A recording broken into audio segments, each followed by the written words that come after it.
اللہ جل شانہ کسی چیز کو یوں ہی ارشاد فرما دے تو کافی ہوتا ہے، اس لیے کہ وہ اس کا فرمایا ہوا ہے، لیکن مضمون اتنا اہم ہے کہ اس کو موقت کیا جا رہا ہے قسم سے، پھر 2 قسمیں، پھر 3 قسمیں، پھر قسم در قسم، تو پھر اس سے سمجھ آتی ہے کہ مضمون کو انتہائی اہم ہے، جس کو بیان کرنے سے قبل میرے رب نے رب ہو کر بھی 11 قسمیں کی ہیں۔ تو ذرا اس مضمون کی طرف غور بھی اسی انداز سے کیا جانا چاہیے۔ والشمس وضحاها، قسم ہے سورج کی اور قسم ہے اس کی چمک اور روشنی کی۔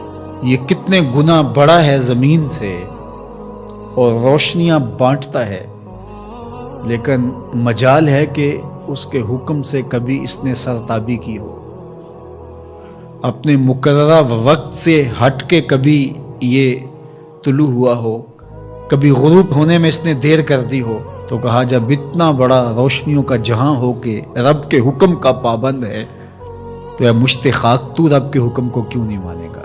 والقمر اذا تلاہا، اور چاند کی قسم جو اس کے پیچھے نکلے، والنہار اذا جلاہا، اور دن کی قسم جب اسے چمکا دے۔ زندگی کی ریل پیل اور چہل پہل دن کے اوقات میں ہوتی ہے، زندگی کا سارا حسن اس دن میں دیکھنے کو نصیب ہوتا ہے، اس لیے دن کی قسم کی۔ واللیل اذا یغشاہا، اور رات کی جب اسے چھپا لے۔ اگر دن کی قسم کہ وہ اجالوں کا نقیب ہوتا ہے تو رات کی بھی قسم کہ وہ پردہ پوشی کا مزاج رکھتی ہے۔ پھر فرمایا والسماء وما بناہا، اور آسمان کی قسم اور اس ذات کی قسم جس نے آسمان کو بنایا۔ دنیا کے سارے انجینئر اکٹھے ہو جائیں، سارے معمار جڑ جائیں، 1 فٹ کی ٹائل بغیر ستون کے سپورٹ کے کھڑی نہیں کر سکتے، لیکن اتنا بڑا آسمان بغیر ستونوں کے کھڑا کیا ہے، یہ میرے رب کا کمال ہے، یہ اس کی کاریگری کے رنگ ہے۔ والارض وما طحاہا، اور زمین کی قسم اور اس کی قسم جس نے اسے پھیلایا۔ اگر آپ اپنے اطراف میں غور کریں تو آپ کو سب کچھ زمین سے حاصل ہوا دکھائی دے گا۔ یہ جس قالین پہ آپ بیٹھے ہیں، یہ کپاس جہاں سے اگی تھی تو وہ زمین ہے، یہ سنگ مرمر یہ بھی زمین سے نکلا ہے، یہ جو ہے وہ درخت سے لکڑی برآمد ہوئی تو وہ بھی زمین سے نکلا۔ آپ اپنے لباس پہ غور کر لیں، یہ کپڑے ہمیں کہاں سے ملے، یہ کپاس زمین سے اگی، بلکہ انسان کا اپنا خمیر مٹی سے بنایا گیا ہے۔ تو زمین اللہ تعالیٰ نے بنائی اور ہمارے نفع کے لیے بچھا دی، تو قسم ہے زمین کی اور اس کی جس نے زمین کو پھیلایا۔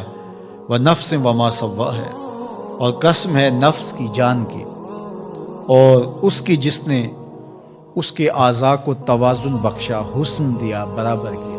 فَأَلْهَمَهَا فُجُورَهَا وَتَقْوَاهَا، پھر الہام کیا اس کو، نیکی کیا ہے، بدی کیا ہے، یہ اس کو ہم نے عطا کر دیا۔ یہ کسی کالج میں، کسی یونیورسٹی میں، کسی استاد کے سامنے زانو تلمذ نہ بھی طے کیے ہو، کہیں نہ پڑا ہو، اسے پھر بھی پتہ ہے کسی کا مال چھیننا بری بات ہے، دیوار رکھتے ہوئے ہمسائے کے 2 انچ دبا لینا اچھی بات نہیں ہے۔ یہ کہ میں تو کسی استاد کے پاس نہیں گیا اس لیے میں نے اس کے پلاٹ پہ قبضہ کر لیا، تو یہ نہیں ہے۔ انسان کی فطرت میں یہ چیز ہے۔ حضور علیہ الصلوۃ والسلام سے پوچھا گیا کہ حضور گناہ کیا ہے، فرمایا ما حاک فی صدرک، جو تیرے سینے میں کھٹکے اور تو اس بات سے ڈرے کہ لوگ اس پہ مطلع نہ ہو جائیں۔ اللہ نے الہام کر دیا، اس کے اندر یہ چیز ڈال دی ہے، اسے پتہ ہے اچائی کیا ہے، اسے پتہ ہے برائی کیا ہے، وہ اچھی تمیز رکھتا ہے، لیکن اس نے مزید کرم کیا راہیں اجالنے کے لیے، ایک ایک جزی کو واضح کرنے کے لیے پیغمبر بھیجے، کتابیں نازل کی تاکہ کوئی حجت باقی نہ رہے کہ مجھے پتہ نہیں چلا تھا۔ 11 قسمیں کر کے فرمایا قد افلح من زکاہا، جس نے اپنے اندر کو ستھرا کر لیا وہ کامیاب ہو گیا، جو رذائل سے بچا، جو برے افعال سے اپنے آپ کو بچاتا ہے وہ ستھرا ہو گیا۔ وقد خواب من دساہا، اور خسر و نامراد وہ ہوا جس نے میلا کچیلا کر لیا، گناہوں سے اپنے آپ کو برباد کر لیا۔ جو شخص بدکار ہوتا ہے، جو شخص گناہگار ہوتا ہے، جو شخص اللہ کے حکموں کو توڑنے والا ہوتا ہے، احکام شریعہ کی پابندی نہیں کرنے والا ہوتا، اس کی زندگی میں چمک نہیں ہوتی، اس کے چہرے پہ مسکراہٹ بھی دیکھیں تو وہ مصنوعی ہوگی، حقیقی مسرت اس کو نصیب نہیں ہو سکتی۔ ساری دنیا کی دولت بھی سمیٹ لے اس کو خوشی نصیب نہیں ہوتی. طمانیت باہر سے نہیں آتی، اس کے سوتے اندر سے پھوٹتے.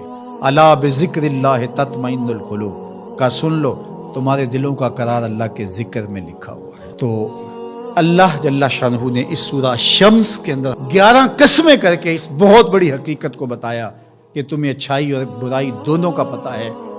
اب تمہارے اختیار میں ہے کہ تم کون سا راستہ اختیار کرتے ہو. یہ دنیا میٹھی تو ہے، شر میٹھا تو ہے.